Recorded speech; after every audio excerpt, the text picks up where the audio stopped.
कुंती,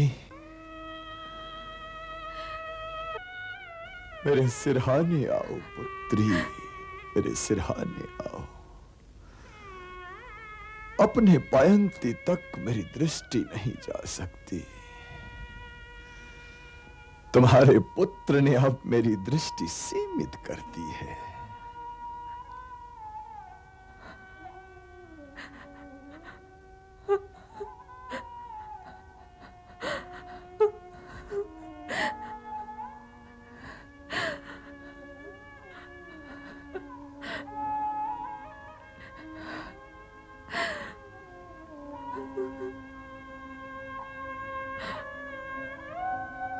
ताजरी, मैं क्या करूं ताजरी, मैं क्या करूं?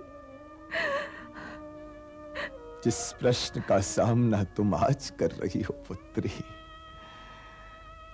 उसी प्रश्न का सामना करते करते तो मेरा सारा जीवन बीत गया है। जीवन भर मोह के दोराहे पर खड़ा यही सोचता रह गया कि एक और जाने का अर्थ यह है कि दूसरे को त्याग दिया। किंतु इस शैया पर लेटे लेटे और तो कुछ कर नहीं सकता, इसलिए यही सोचता रहता हूं कि क्या खोया क्या पाया। अभी तक पाने खोने के बंधन से मुक्त नहीं हो पाया हूं पुत्री। दुर्योधन तो अब यहां आता नहीं पुत्री, कर्ण आया था। उसने बताया कि आज दुशासन भी वीर गति को प्राप्त हो गया है। जिन बालकों को गोदियों में पाला था पुत्री, वो एक एक करके वीर गति को प्राप्त होते जा रहे हैं।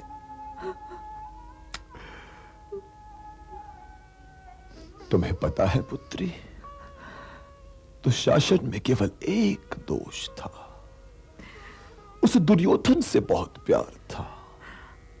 इतना अधिक प्यार था कि उसने अपने व्यक्तित्व को दुर्योधन की परछाई बन जाने दिया।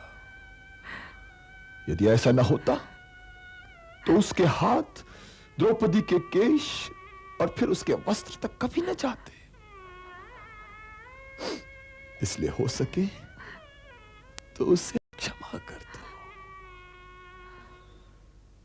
अधिक प्रेम भी दृष्टि को धुंधला कर देता है।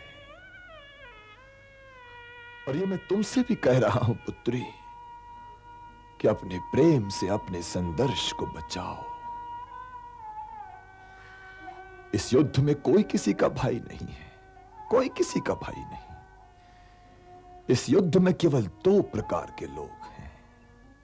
एक वे जो हस्तिनापुर के हित में हैं और एक वे जो हस्तिनापुर के हित में नहीं है। कल दो परम वीरों के सामने का दिन है पुत्री।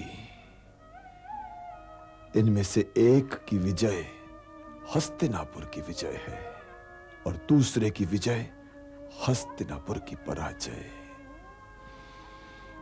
इसलिए भूल जाओ पुत्री कि वो दोनों ही तुम्हारे पुत्र हैं। अपने शिविर में जाकर हस्तिनापुर की विजय के लिए प्रार्थना करो, प्रार्थना करो।